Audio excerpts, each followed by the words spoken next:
Welcome to the 5-Week Linguist Show. If you want to learn a language or you teach a language, you've come to the right place. Join Janina each week for tips, resources, and advice for making engaging language learning happen anytime, anywhere.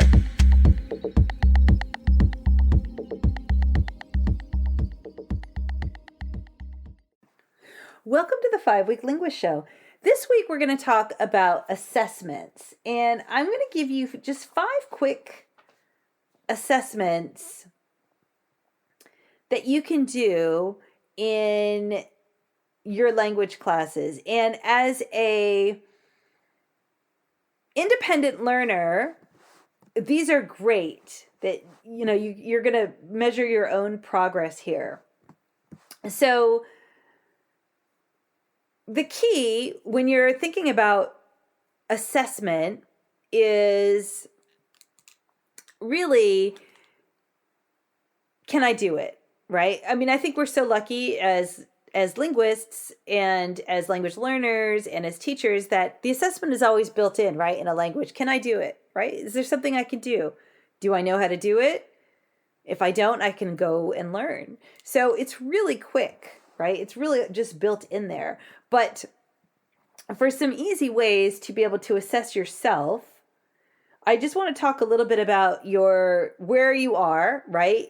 And I'm going to put the path to fluency there for you. You can kind of see where you are. That's my graphic that I made from notes from a certification I did some years ago on reading language proficiency. And in schools, of course, we work mostly in the novice level, right? And some in the intermediate level, novice and intermediate. We don't do a whole lot in the advanced. We do, but a lot of our courses just aren't geared to really reach that level. So words and phrases in that novice or A level, sentences in that B level, and paragraphs in that C or that advanced level. So some really quick assessments that you can do. So I love doing writing assessments, and I like them because they can be really quick. They don't have to be long. It might be, tell me what you can about your family in the next 5 minutes, and they can write it down. They're not speaking in front of people. You can use this as an independent learner. Get a notebook, start a fluency journal, and give yourself a few minutes a day to write and watch your fluency explode. If you don't know anything, the first step to writing is copying. You can copy dialogues, vocabulary, and then once it starts to stick, start writing about things. And I like doing these with students as well. You can even write on a little card that can be their exit ticket to leave. But if you are, and I can keep track of their fluency, but if you're an independent learner, you can do this for yourself. Another way is recording. I love showing progress. And recording is embarrassing and humiliating and awful at first. And it's one of those things that you record yourself and then a month later, 2 months later, 3 months later, you think, wow, I've really made a lot of progress. And I record myself very regularly speaking. It helps me identify my gaps and it helps me document my progress.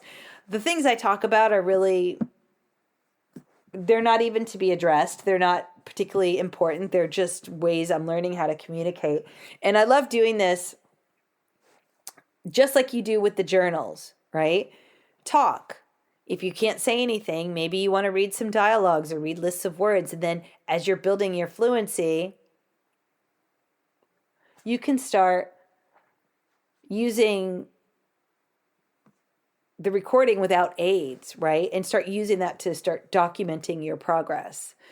And this works with groups as well. Recording yourself in an italki lesson, for example, if you're an independent learner, that's a fantastic way to learn and to go back and listen to what you were doing. or recording groups of students, right? If you're allowed to do that, it's a great way. They can record their dialogues. They can prepare little conversations and have them. It's a really powerful way to assess learning.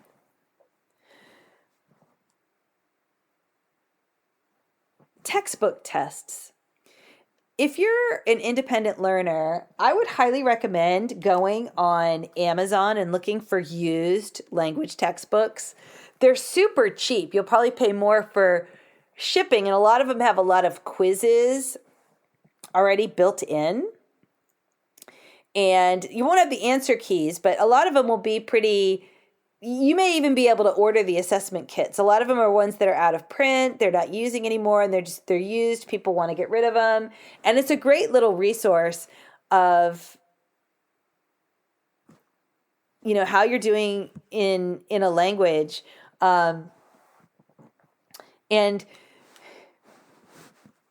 while you don't have the keys, it's a great way to learn, right?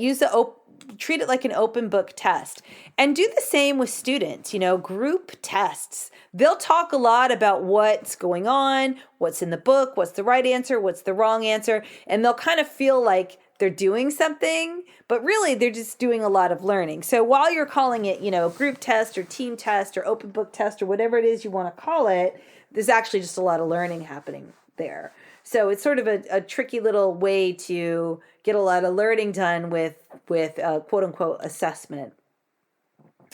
I would also look for independent learners, look at language school assessments. So a lot of language schools abroad that you're probably going to want to acquaint yourself with if you haven't already, do their own language assessments, and they'll do a speaking assessment with you there or on Skype or something. But there's also, they have entrance exams. Go ahead and take them. And a lot of times they'll give you the answers to them after, and they'll kind of give you an estimated level because the tests are built on grammars that we master at different levels. And so it can be just a fun, invaluable place to kind of see where your level is. So some of the more formal assessments, the OPI, which is the ACTFL OPI, which is done through Language Testing International, can give you some really, really specific goals as well, or not goals, I'm sorry, really specific feedback on where you are with your goals. And there are a lot of diploma courses that, or tests that can be taken to get diplomas in, French or Spanish, for example. I love all of that. I love all those official language